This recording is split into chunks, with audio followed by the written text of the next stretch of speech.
شیخ میرا سوال یہ ہے کہ مستقل امام کے ہوتے ہوئے کسی مسافر شخص کا امامت کرنا وہ بھی قصر کے ساتھ، جبکہ تمام مصلی جو ہیں اکثریت جو ہوتی ہے وہ مقیم ہوتے ہیں۔ اب کہ کوئی ایک صاحب آئے اور وہ مسافر ہیں، اب ان کی ایک کی وجہ سے سارے لوگ اس میں کشمکش میں پڑ جاتے ہیں، تو اس کا کرنا کیسا ہے شیخ؟ اختلافی سوالات پوچھتے ہیں آپ لوگ جس سے فتنہ ہو۔ دیکھیے، اگر کوئی آدمی مسافر ہے تو مقیم لوگوں کی وہ امامت کرا سکتا ہے، کوئی حرج نہیں ہے۔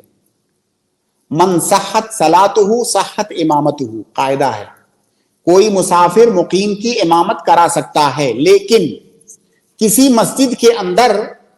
پہلے سے امام متعین ہے، کوئی عالم صاحب آ گئے، مسافر ہیں، لوگوں نے ان کو پکڑ کے امام بنا دیا آگے، اور امام صاحب جو مستقل امام ہیں ان سے پوچھا بھی نہیں، کیونکہ اماموں کی اپنے یہاں کوئی حیثیت نہیں دی جاتی ہے، سچائی یہ ہے۔ تو اس امام کی حیثیت جو ہے استثنی کی ہو جاتی ہے، اس سے بغیر کسی اجازت کے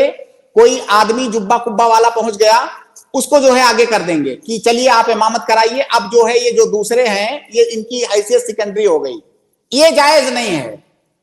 جو مستقل امام ہے اس سے اجازت لیے بغیر کسی بھی بڑے سے بڑے عالم کو آگے بڑھا دینا یہ جائز نہیں ہے۔ اللہ کے نبی صلی اللہ علیہ وسلم نے اس سے منع فرمایا ہے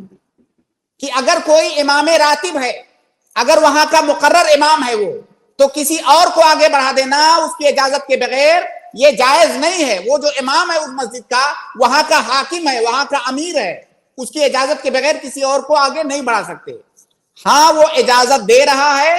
یا وہ خود اس نے آگے بڑھا دیا دوسرے کو جو کہ مسافر ہے، تو بالکل صحیح ہے، اس میں کوئی اشکال کی بات نہیں ہے۔ اس کے پیچھے، اس مسافر کے پیچھے جو مقیم ہے ان کی نماز درست ہوگی۔ بس یہ ہے کہ وہ جو مسافر ہے اگر وہ قصر کر رہا ہے تو جو دوسرے مقیم لوگ ہیں وہ قصر نہیں کریں گے، اس کے سلام پھیرنے کے بعد وہ لوگ اپنا اتمام کریں گے۔ یہ جائز ہے، اس میں کسی اشکال کی کوئی بات نہیں ہے۔ لیکن ایک آخری بات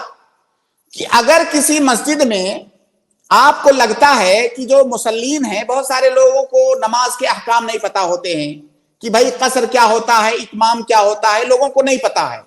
ایسی صورت میں اگر آپ کسی مسافر کو آگے بڑھا دو گے تو لوگوں کو کشمکش ہوگا، کوئی اس کے ساتھ سلام پھیر لے گا 2 رکعت میں، کوئی آدمی جس کو پتا ہوگا اتمام کرے گا، تو سب پورا مسجد کے اندر یہ سب مطلب اس طرح سے تشویش پیدا ہو جائے گی لوگوں کو۔ تو اگر اس طرح کی سچویشن ہے تو مناسب یہ ہے کہ جو مقیم ہو وہی نماز پڑھائے، لیکن اس کا یہ مطلب نہیں ہے کہ مقیم کے پیچھے یا مسافر کے پیچھے مقیم کی نماز جائز نہیں ہے۔ مسافر کے پیچھے مقیم کی نماز جائز ہے، لیکن من باب المصلحہ، لوگوں کے حالات کو دیکھتے ہوئے ہم فیصلہ کریں گے کہ مسافر کو آگے بڑھائیں یا نہ بڑھائیں۔